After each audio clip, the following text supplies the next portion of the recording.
Have you ever looked at a pair of jeans and wondered, why are they built like that? Why is there always some like random design that's stitched across the back pockets? Why are there little metal pieces all over them? Why is there a teeny tiny little pocket inside of a regular sized pocket that fits like absolutely nothing? Why do my jeans have all this thick stitching going on, and why are they almost always blue? Well, guess what? None of that stuff was by accident, because most of us aren't going to work in a coal mine or help build a railroad. But your jeans, they're almost still constructed as though they are heavy duty workwear. And to me, that's really interesting because a lot of clothes aren't constructed the way that they are because that's the best way to go about doing it now. It's simply because that's how everybody did it like 100 or 150 years ago, and nobody decided to change up anything at all. Now, fabric is usually just a bunch of threads all constructed together, but it's not always done the exact same way. I mean, you're gonna have your knit fabrics and you're gonna have your woven fabrics. And the knit fabric is made by looping individual threads together. So think about your t-shirt, for example. That's why your t-shirt is gonna have some natural stretch to it if you pull at it. Those loops, they're designed with the ability to kind of open up and move a little bit, just a little bit. But you see, denim is different. Denim is a woven fabric, so it's constructed vertically and horizontally. And the vertical threads, those are called the warp threads, and the horizontal threads, those are called the weft threads. Denim uses a particular weave where an individual weft thread is gonna pass under multiple warp threads. In that pattern, it gets offset on each row, which is why if you take a really close look at your denim, it's gonna look like it's making kind of a diagonal pattern. But hang on, here's where it gets really interesting. Because you see, the warp threads, usually those are the only ones that are dyed blue. The weft threads, those are usually left either white or at least much lighter. That's why the outside of your jeans, they'll look blue, but the inside can look like a really light faded gray. What you're seeing is most of those undyed weft threads on the inside there. And it also explains why your jeans fade the way that they do. Because as that blue dye starts to fade off a little bit, you're gonna see a lot of those warp threads, it's gonna fade off of there, and you're gonna see the underlying undyed weft threads. And here's a funny thing, the original reason why they dyed only half of the individual threads blue isn't because it looked cool, or it wasn't because they wanted to make a statement or anything like that. It was just cheaper. Because at that time, jeans, they were just work pants. So if they were able to make the outsides blue, it was able to get the job done for like half the cost. Let's talk a little bit about the elephant in the room.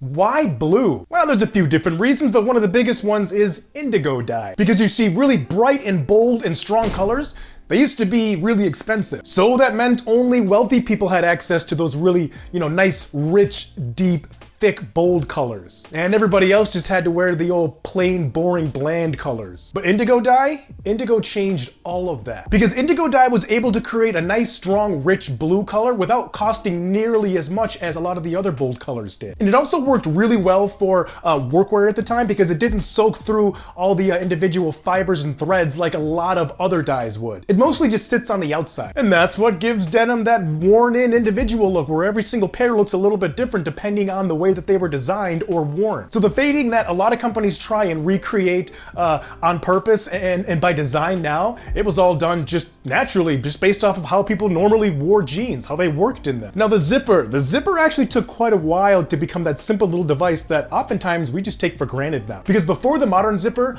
a lot of clothing, it would use things like buttons and hooks and loops. Now a hook and eye closure worked fine at that time, but imagine having an entire row of them and having to work with each one individually, one at a time. Well, luckily somebody came along and thought to themselves, hey, how about I design something that connects a whole bunch of little hooks all relatively quickly, much faster than our old school way. And that was all good and fine, but a lot of the early versions, they actually didn't work very well.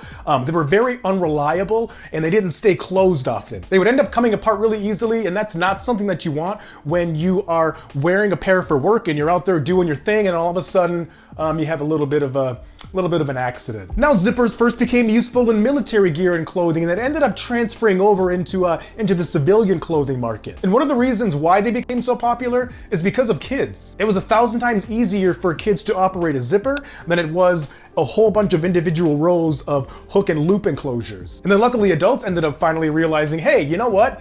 These are way easier for us too, so we should put these on our clothes as well. Now take a look at the front pocket on your jeans. There's usually a small little tiny pocket inside of that pocket. And most people call it a coin pocket now, but originally it actually wasn't designed for coin. It was made to hold a pocket watch. A lot of people carried pocket watches and they needed a nice secure place to keep them in their jeans, so that pocket worked. Now, of course, you never use that pocket on your jeans, but here's the thing. Manufacturers, they keep adding that pocket on there because you expect to see it. It's a part of the design. It's a part of what makes a pair of jeans a pair of jeans. Now let's move to the back of your jeans. If you look at that top back panel on your pants, you're gonna see a V shape. That's called a yoke. And a lot of people probably assume it's just a design line. But no, a yoke is actually what's gonna help conform those jeans around your body because your waist is smaller than your hips or your seat. And if the back of your jeans were made from one flat rectangle, it wouldn't fit properly. Everything would look all kind of deformed and really messed up. You'd have extra fabric around your waist and not enough room around your butt. Ain't nobody got time for that. So luckily the yoke,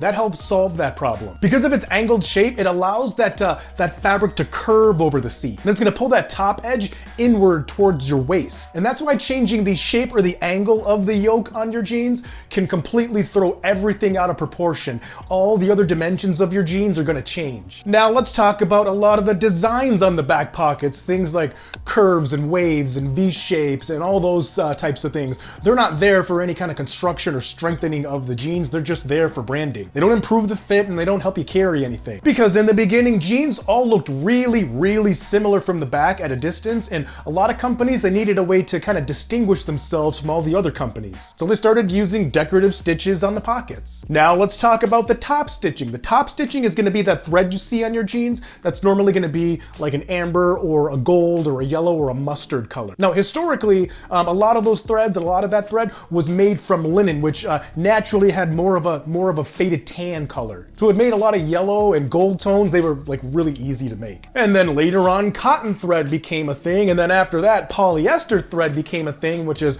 much more strong and durable, and a lot of mass produced jeans, they're gonna use polyester thread. You're also gonna see double rows of top stitching in some of the areas on your jeans. Some of that is decorative, yes, but some of it also adds strength to a lot of different areas. Because 2 rows of top stitching, it's going to distribute stress a lot more evenly than 1 row would. And that obviously matters, especially when you're working in your jeans. They're supposed to endure all the stress and demand that you put them under. And those little metal rivets that are near the pockets on your jeans, they're not just there for decoration. Pockets are a really high stress area on your jeans, and a lot of times they would reinforce those areas so you could put things in your pocket, you could take them out without having to worry about your pockets ripping over time. Because normal stitching, it would eventually tear, but rivets, what they're gonna do is they're gonna distribute that stress nice and evenly. And again, that's a really big deal for workwear. And yeah, sure, these days your jeans, they don't necessarily need rivets, but it goes back to that whole you expect to see them on there, so well, they continue to put those rivets on there. And you just learned a whole lot about jeans, so now when you go watch that video over there on shortening a pair of jeans, you're gonna be so much more educated. I'll see you in the next video. SD out. See ya.